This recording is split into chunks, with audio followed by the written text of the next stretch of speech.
ನಮಸ್ಕಾರ. Speak plus ಕರ್ನಾಟಕದ ವಿಶೇಷ ಕಾರ್ಯಕ್ರಮಕ್ಕೆ ಸ್ವಾಗತ. ನಾನು ನಿಮ್ಮ ಕಿರಿಕೀರ್ತಿ. ಇವತ್ತಿನ ಒಂದಷ್ಟು ಎಪಿಸೋಡ್ಗಳಲ್ಲಿ ನಾನು ನೀವು ಕಂಡ ಹೀರೋಗಳನ್ನು ನಾ ಕಂಡಂತೆ ಪರಿಚಯಿಸೋ ಸಣ್ಣ ಪ್ರಯತ್ನ ಮಾಡ್ತೀನಿ. ನನ್ನ ಒಂದು 15ಕ್ಕೂ ಹೆಚ್ಚು ವರ್ಷದ ಜರ್ನಲಿಸಮ್ ಜರ್ನಿಯಲ್ಲಿ ಸಿನಿಮಾ ಬ್ಯೂರೋದ ಹೆಡ್ ಆಗಿ ಸಾಕಷ್ಟು ಚಾನಲ್ಗಳಲ್ಲಿ ಕೆಲಸ ಮಾಡಿ ಒಂದಷ್ಟು ಸಿನಿಮಾದ ನಂಟು ನನಗೆ ಕನೆಕ್ಟೆಡ್ ಇದೆ.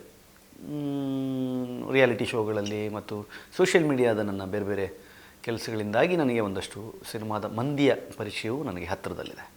ಸೊ ಹಾಗಾಗಿ ನೀವು ಕಂಡ ಹಾಗೆ ನಟ ನಟಿಯರನ್ನು ಏನು ನೋಡಿರ್ತೀರಿ, ಹಾಗೆ ಅದನ್ನು ನಾ ಕಂಡಂತೆ ನಿಮಗೆ ಪರಿಚಯಿಸೋ ಪ್ರಯತ್ನವನ್ನು ನಾನು ಮಾಡ್ತಾ ಹೋಗ್ತೀನಿ.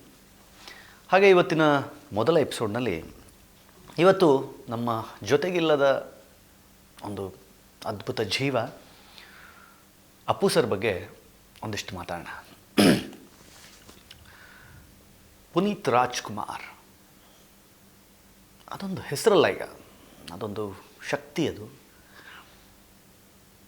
ಆ ಅಪ್ಪು ಸರ್ ನನಗೆ ಅಂದರೆ we use to do WhatsApp messages ಎಲ್ಲ ಮಾಡ್ತಾಯಿದ್ವಿ, ಮಾತಾಡ್ತಾಯಿದ್ವಿ. ವರುಣ ಅಂತ ನನ್ನ ಫ್ರೆಂಡು, ಅವ್ರ ಕಡೆಯಿಂದ ನನಗೆ ಅವರು ತುಂಬ ಹತ್ತಿರ ಆಗಿದ್ದು, ಪರಿಚಯ ಆಗಿದ್ದು. ಆಮೇಲೆ ಒಂದು ಕಲರ್ಸ್ ಕನ್ನಡದ ಒಂದು ಶೋ ಫ್ಯಾಮಿಲಿ ಪವರ್ ಅಂತ, ಆ ಶೋಗೆ ಹೋದ್ಮೇಲೆ ನಮ್ಮಮ್ಮನ ಜೊತೆಗೆ ಅವ್ರು ಮಾತನಾಡೋ ರೀತಿ, ಅಮ್ಮ ಮತ್ತು ಅಪ್ಪು ಸರ್ ಜೊತೆಗಿನ ಒಂದು ಕನೆಕ್ಷನ್ನು. ನನ್ನ ಮಗನಿಗೆ ಅಪ್ಪು ಸರ್ ಥರ ಕಟಿಂಗ್ ಮಾಡಿ ನಾನು ಪೋಸ್ಟ್ ಹಾಕಿದಾಗ ಅವರು ಆ ಪೋಸ್ಟಿಗೆ ಸಂಬಂಧಪಟ್ಟ ಹಾಗೆ ವಾಟ್ಸಪ್ಪಲ್ಲಿ ಮೆಸೇಜ್ ಮಾಡಿ ನನ್ನ ಹತ್ರ ಮಾತಾಡಿ, ಹೀಗೆ ಒಂದಿಷ್ಟು ಕನೆಕ್ಷನ್ಗಳು ಇದ್ದಾವೆ. ಆದರೆ ಆ ವ್ಯಕ್ತಿಯ ವ್ಯಕ್ತಿತ್ವದ ಬಗ್ಗೆ ಮಾತಾಡ್ತಾ ಹೋಗೋದಾದರೆ, ನಾ ಕಂಡಂತೆ ಬಹಳ ಸಹೃದಯಿ, ತುಂಬ ಫ್ರೆಂಡ್ಲಿ ಕ್ಯಾರೆಕ್ಟ್ರು. ಅದು ನನಗೆಲ್ಲವೂ ಗೊತ್ತು, ನಾನೇ ಎಲ್ಲ ತಿಳ್ಕೊಂಡಿದ್ದೀನಿ, ನಾನೊಬ್ಬ ಸೂಪರ್ ಸ್ಟಾರ್ ಅನ್ನುವ ಒಂದು ಅಹಂಕಾರ ಒಬ್ಬ ಸೂಪರ್ ಸ್ಟಾರ್ಗೆ ಹೋಗದೇ ಇದ್ದರೆ ಅವ್ರನ್ನ ಪುನೀತ್ ರಾಜ್ಕುಮಾರ್ ಅಂತ ಕರಿಬೋದೇನು. ಆ ಮನುಷ್ಯ ನೋಡಿ, ಒಂದು ಕಡೆ ರಾಘವೇಂದ್ರ ರಾಜ್ಕುಮಾರ್ ಅವರಾಗಿರ್ಬೋದು, ಶಿವಣ್ಣ ಆಗಿರ್ಬೋದು, ಅವರು ತಂದೆಯ ಹಾದಿಯಲ್ಲಿ ಹೋಗ್ತಾಯಿದ್ರು, ಅಂದರೆ ನಟನೆ ಆ ಕಡೆ ಆ ಹಾದಿಯಲ್ಲಿ ಹೋಗ್ತಾಯಿದ್ರೆ, ಅಪ್ಪು ಸರ್ ಮಾತ್ರ ತಂದೆ ಮತ್ತು ತಾಯಿ ಇಬ್ಬರ ಹಾದಿಯಲ್ಲೂ ಹೋಗ್ತಾಯಿದ್ರು. ಒಂದು ಕಡೆ ನಟನೆ, ಮತ್ತೊಂದು ಕಡೆ ವ್ಯವಹಾರ, ಬಿಸ್ನೆಸ್, ಎಲ್ಲವನ್ನು ಕಾಪಾಡಿಕೊಳ್ಳೋದು, ಬೆಳೆಸ್ಕೊಳ್ಳೋದು, ಅದರ ಕಡೆಗಿದ್ದರು. ಅವರ ಫೋಕಸ್ ತುಂಬ ಕ್ಲಿಯರ್ ಇತ್ತು. ಸೊ ಹೀಗಿದ್ದಂತಹ ವ್ಯಕ್ತಿ ಅವರ ಒಳ್ಳೆತನಗಳನ್ನು ಮೆಲುಕು ಹಾಕಬೇಕು ಅನ್ನೋದಾದರೆ, ನಾನು ಹೇಳೋದು ಫ್ಯಾಮಿಲಿ ಪವರ್ ಶೋಗೆ ಹೋದಾಗ ಅಲ್ಲಿ ಯಾರ್ಯಾರೋ ಬೇರೆ ಬೇರೆ ಅಲ್ಲಿ ಸೆಲೆಬ್ರಿಟೀಸ್ಗಳೇ ಬರ್ತಿದ್ರು ಅಂತಂದ್ರೂ ಅವ್ರ ಫ್ಯಾಮಿಲಿಯವರು ಬಂದಾಗ ಅಷ್ಟು ಆತ್ಮೀಯತೆಯಿಂದ ಆಪ್ತತೆಯಿಂದ ಅವ್ರಗಳ ಜೊತೆ ಮಾತಾಡಬೇಕು ಅಂತೇನಿಲ್ಲ. ಆದರೆ ಈ ಮನುಷ್ಯ, ನಾನು ಆವತ್ತಿನ ದಿನಕ್ಕೆ ಬಿಗ್ ಬಾಸಿಂದ ಹೊರಗಡೆ ಬಂದು ಕಿರಿಕೀರ್ತಿಯಾಗಿ ಪರಿಚಯ ಆಗಿ ಅವ್ರಿಗೆ ನನ್ನ ಪರಿಚಯ ಇದ್ದು ಅದು ಬೇರೆ.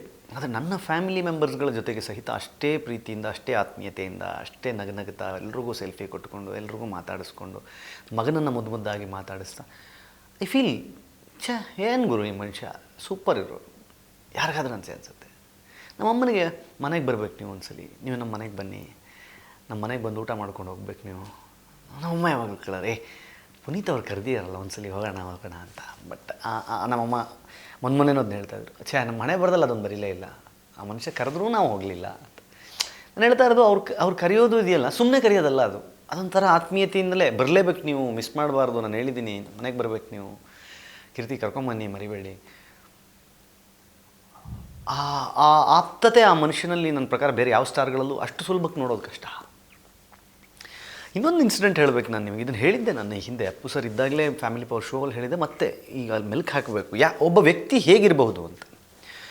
ನಾನು ಅವಾಗ ಸುವರ್ಣ ನ್ಯೂಸ್ನಲ್ಲಿ ಕೆಲಸ ಮಾಡ್ತಾಯಿದ್ದೆ. ಒಂದು ಅವಾರ್ಡ್ ಶೋ ಒಂದು 10 ಗಂಟೆಗೆ ಶುರುವಾಗಬೇಕಾಗಿತ್ತು. ಅದಕ್ಕೆ ಅಪ್ಪು ಸರ್ಗೆ ಅವಾರ್ಡ್ನ ಕೊಡಬೇಕಾಗಿತ್ತು. ಆ ಸ್ಟುಡಿಯೋಗೆ ಅಪ್ಪು ಸರ್ ಬರಬೇಕಾಗಿತ್ತು. ಸದಾಶಿವನಗರದ ಮನೆಯಿಂದ ಅವರು ಕನ್ನಿಂಗ್ಹ್ಯಾಮ್ ರಸ್ತೆಯಲ್ಲಿರುವಂತಹ ಸುವರ್ಣ ನ್ಯೂಸ್ ಆಫೀಸಿಗೆ ಹೊರಡ್ತಾರೆ. ನಾನು ಆ ಶೋದ ಡೈರೆಕ್ಟ್ರು.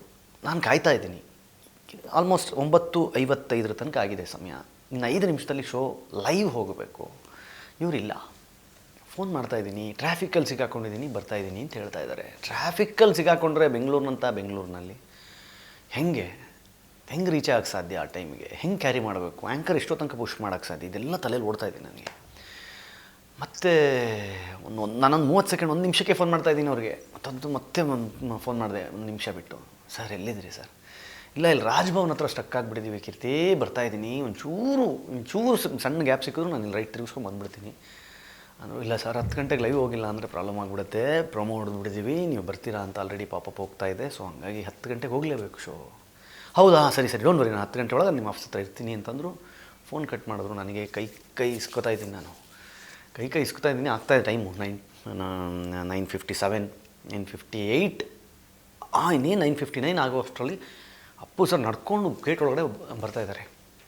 ನಾನು ಸರ್ ಟ್ರಾಫಿಕ್ ಅಂದರೆ ಇಲ್ಲ ಕಾರಲ್ಲೇ ಇದೆ, ಜಾಮಲ್ಲಿತ್ತು, ಬಟ್ ನಾನು ಅಲ್ಲಿಂದ ಇಳಿದು ನಡ್ಕೊಂಬಂದೆ ಅಂತ. ರಾಜ್ಭವನ್ನಿಂದ ಕನ್ನಿಂಗ್ಹ್ಯಾಮ್ ರಸ್ತೆಯಲ್ಲಿ ಕಮಿಷನರ್ ಆಫೀಸ್ ಎದುರುಗಡೆ ಇರುವಂತಹ ಸುವರ್ಣ ನ್ಯೂಸ್ ಆಫೀಸ್ವರೆಗೆ ಅಪ್ಪು ಸರ್ ನಡ್ಕೊಂಬರ್ತಾರೆ. ಯಾವುದೋ ಒಬ್ಬ ವ್ಯಕ್ತಿಗೆ 10 ಗಂಟೆಗೆ ಶೋ ಸ್ಟಾರ್ಟ್ ಆಗಿಲ್ಲ ಅಂದರೆ ಅವನಿಗೆ ಸಮಸ್ಯೆ ಆಗುತ್ತೆ ಅನ್ನೋ ಕಾರಣಕ್ಕೆ ಆ ಮನುಷ್ಯ ಅಲ್ಲಿಂದ ಅಲ್ಲಿ ತನಕ ನಡ್ಕೊಂಡು ಬರ್ತಾರೆ ಅಂತಂದರೆ, ಆ ಮನುಷ್ಯ ಇಲ್ಲ, ಹೀಸ್ ಅ ಸ್ಟಾರ್.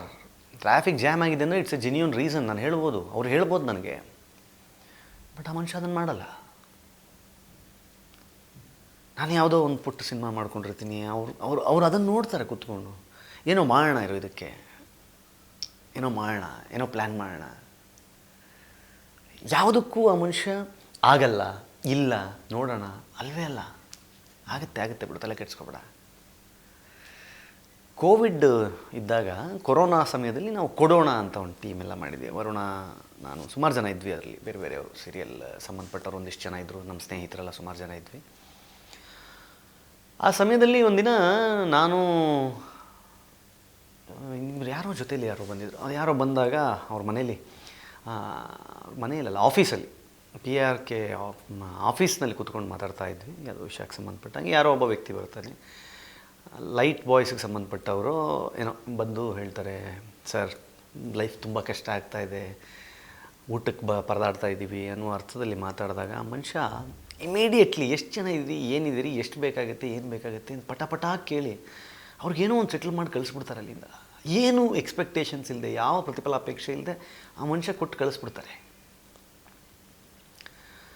ಹೋಗಿ ನಾನು ನೋಡ್ತೀನಿ ಕಣ್ಣೆದುರುಗಡೆ, ಏನು ಈ ಮನುಷ್ಯ, ಯಾರೋ ಬಂದು ಸಹಾಯ ಕೇಳಿದ ತಕ್ಷಣ ಇಷ್ಟು ಆರಾಮಾಗಿ ಸಹಾಯ ಮಾಡಿ ಕಳಿಸ್ಬಿಡ್ತಾರಲ್ಲ, ಅಂತ ಒಳ್ಳೆ ಮನುಷ್ಯರು ಅಂತೆಲ್ಲ ಅಂದ್ಕೊಂಡು ಯೋಚನೆ ಮಾಡಿ ನಾನು ಮನೆಗೆ ಬರ್ತೀನಿ. ಸಾಯಂಕಾಲ ಬಂದು ನಾನು ಒಂದು ಸ್ಟೋರಿ ಹಾಕ್ತೀನಿ, ಪೋಸ್ಟ್ ಹಾಕ್ತೀನಿ ಇನ್ಸ್ಟಾಗ್ರಾಮ್ ಮತ್ತು ಫೇಸ್ಬುಕ್ನಲ್ಲಿ.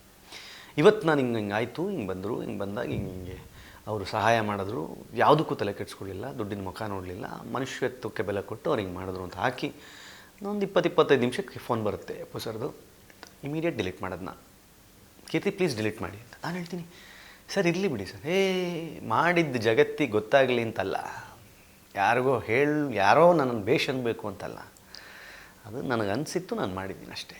ಅದರಿಂದ ನಾನು ಬೇರೆ ಏನು ನಿರೀಕ್ಷೆ ಮಾಡ್ತಾಯಿಲ್ಲ. ಅಂದರೆ ಇವತ್ತು ಮಾಡಿದ್ದನ್ನು ಜಗತ್ತಿಗೆ ತೋರಿಸಿ ಮಾಡುವ ಜನರ ಮಧ್ಯದಲ್ಲಿ ನಾನು ಮಾಡಿದ ಜಗತ್ತಿಗೆ ಗೊತ್ತಾಗದೇ ಬೇಡ ಅನ್ನುವ ಅರ್ಥದಲ್ಲಿ ಮಾಡುವ ಇಂತಹ ವ್ಯಕ್ತಿಗಳನ್ನು ಏನನ್ನಬೇಕು? ಅದಕ್ಕೆ ಅವರ ಮುಖ ನೋಡಿದಾಗೆಲ್ಲ ಅದೊಂದು ಪಾಸಿಟಿವಿಟಿ, ಅದೊಂದು ಸಂತೋಷ, ಅದೇ ನಾನು ಬರೀ ಹೀರೋ ಅಲ್ಲ, ಒಂಥರ ದೇವ್ರ ಸ್ಥಾನದಲ್ಲಿ ನಿಂತ್ಕೊಂಡ್ಬಿಡ್ತಾರೆ ಒಂದೊಂದ್ಸಲಿ. ದೇವಸ್ಥಾನ ಕಟ್ಟಿದ್ರು ತಪ್ಪಿಲ್ಲ ಅನ್ನೋ ಥರ. ಅಂತಹ ವ್ಯಕ್ತಿ ಒಂದಿನ ಬಜರಂಗಿ 2 ಸಿನಿಮಾ ರಿಲೀಸ್ ಆಗಿತ್ತು. ಆವತ್ತಿನ ದಿನ ಅದೇ ಕನ್ನಿಂಗ್ಹ್ಯಾಮ್ ರಸ್ತೆಯಲ್ಲಿರೋ ಫನ್ ಸಿನಿಮಾಸಲ್ಲಿ ನಾನು ಸಿನಿಮಾ ನೋಡ್ತಾ ಇದ್ದೆ. ಅಷ್ಟೊತ್ತಿಗೆ ವರ್ಣನ್ ಫೋನ್ ಬರುತ್ತೆ, ಬಾಸ್ ಹೋಗ್ಬಿಟ್ರು ಅಂತ. ಏನೋ ಮಾತಾಡ್ತಾ ಇದೆಯಾ? ಇಲ್ಲ ಮಗ, ವಿಕ್ರಮ್ ಹಾಸ್ಪಿಟ್ಲ್ ಅಡ್ಮಿಟ್ ಮಾಡಿದ್ದಾರೆ, ಬಾಸ್ ಹೋಗ್ಬಿಟ್ರು ಅಂತ. ಆ ಸಿನಿಮಾ ನೋಡ್ಕೊಂಡು ಬಿಟ್ಟು ಅಲ್ಲಿಗೆ ಓಡೋದೆ ನಾನು. ಅನಿಸುತ್ತೆ ಅದೊಂದು ದೃಶ್ಯ ನೋಡಬಾರ್ದಾಗಿತ್ತು ನಾವು. ಗೊತ್ತಿಲ್ಲ, ಅದು ಅಲ್ಲಿ ಆ ದಿನದ ವಾತಾವರಣನೇ ಬದಲಾಗೋಯಿತು. ಮೋಡ ಕವಿದು ಬಿಡ್ತು ಬೆಂಗಳೂರಿನಲ್ಲಿ. ಲಕ್ಷ ಜನ ಅವರನ್ನು ನೋಡ್ಲಿಕ್ಕೆ ಬಂದರು. ಇಡೀ ದೇಶ ನನ್ನ ಪ್ರಕಾರ ಒಬ್ಬ ವ್ಯಕ್ತಿಗೆ ಅಷ್ಟು ಮರಗಿದ್ದು ಕಾಣಲಿಲ್ಲ.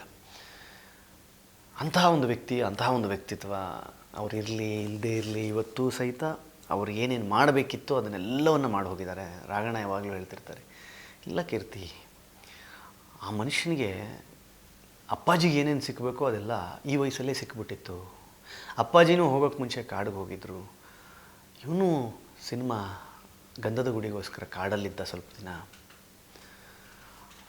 ಅಪ್ಪಾಜಿ ಬೊಂಬೆ ಹೇಳುತ್ತೈತೆ ಮಾಡಬೇಕಾದ್ರೆ ಅವ್ರ ವಯಸ್ಸೆಷ್ಟು. ಅಪ್ಪು ಬೊಂಬೆ ಹೇಳುತ್ತೈತೆ ಮಾಡಬೇಕಾದ್ರೆ ಅವ್ರ ವಯಸ್ಸು ಎಷ್ಟು, ಏನು ಸಿಗಬೇಕೋ ಅವೆಲ್ಲ ಅಪ್ಪಾಜಿಗೆ ಸಿಗಬೇಕಾಗಿದ್ದು ಎಷ್ಟು ಲೇಟಾಗಿ ಸಿಕ್ತೋ ಅದೆಲ್ಲ ಬೇಗ ಬೇಗ ಸಿಕ್ಕಿ ಬೇಗ ಬೇಗ ಹೊರಟುಬಿಟ್ಟ ಅಪ್ಪು ಅಂತ. ಹಾಗೆ ಬೇಗ ಬೇಗ ಹೋದ ಒಂದು ಜೀವ ನಮ್ಮ ಪ್ರೀತಿಯ ಅಪ್ಪು ಸರ್. ಇದ್ದಷ್ಟು ದಿನ ಕನ್ನಡಿಗರನ್ನ ರಂಜಿಸಿ, ಅದು ಟೆಲಿವಿಷನ್ ಆಗಿರ್ಬೋದು, ಸಿನಿಮಾ ಆಗಿರ್ಬೋದು, ಸಿಂಗರ್ ಆಗಿರಬಹುದು, ಎಲ್ಲ ಪಾತ್ರದಲ್ಲೂ ಅವರು ಅದ್ಭುತವಾಗಿ ರಂಜಿಸಿ ಖುಷಿ ಕೊಟ್ಟು ಫ್ಯಾಮಿಲಿ ಆಡಿಯನ್ಸ್ಗಳ ಫೇವರೇಟ್ ಆಗಿ ಬರೀ ಡಾಕ್ಟರ್ ರಾಜ್ಕುಮಾರ್ ಅವರ ಮಗನಾಗಿ ಮಾತ್ರವಲ್ಲದೆ ತನ್ನದೇ ಒಂದು ಛಾಪನ್ನು ಮೂಡಿಸಿ ಕರ್ನಾಟಕದ ರತ್ನ ಅನ್ನಿಸ್ಕೊಂಡು ಇವತ್ತು ನಮ್ಮನ್ನೆಲ್ಲ ಅಗಲಿದ್ರೂ ಸಹಿತ, ಅವರು ಜೀವಂತವಿಲ್ಲದೇ ಇದ್ದರೂ ಸಹಿತ ನಮ್ಮ ಆತ್ಮಗಳಲ್ಲಿ, ನಮ್ಮ ಮನಸ್ಸುಗಳಲ್ಲಿ ಯಾವತ್ತೂ ಜೀವಂತವಾಗಿರ್ತಾರೆ. ಅಂತಹ ಅಪ್ಪು ಸರ್ ಜೊತೆಗೆ ನನಗೆ ಒಂದಿಷ್ಟು ದಿನ ಮಾತಾಡಲಿಕ್ಕೆ, ಅವ್ರ ಜೊತೆಗೆ ಕೂತು ನಗಲಿಕ್ಕೆ ಅವಕಾಶ ಸಿಕ್ಕಿದೆ ಅಂತಂದರೆ ಅದು ನನ್ನ ಭಾಗ್ಯ ಅಂತ ನನಗನ್ಸುತ್ತೆ. ಗೊತ್ತಿಲ್ಲ, ಅವ್ರ ಬಗ್ಗೆ ಹೇಳ್ತಾ ಹೋದರೆ ತುಂಬ ಹೇಳಬೇಕು ನಾನು. ಸದ್ಯಕ್ಕಿಷ್ಟು ಸಾಕು. ನಿಮ್ಮ ಮತ್ತೊಬ್ಬ ಹೀರೋ ಬಗ್ಗೆ ಮುಂದಿನ ಎಪಿಸೋಡ್ನಲ್ಲಿ ಮತ್ತೆ ಮಾತಾಡ್ತೀನಿ. ನೋಡ್ತಾ ಇರಿ ಸ್ಪೀಡ್ ಪ್ಲಸ್ ಕರ್ನಾಟಕ. ಇದು ನಿಮ್ಮಿಂದ ನಿಮಗಾಗಿ, ನಿಮಗೋಸ್ಕರ ಮತ್ತೆ ಸಿಗ್ತೀನಿ. ನಮಸ್ಕಾರ.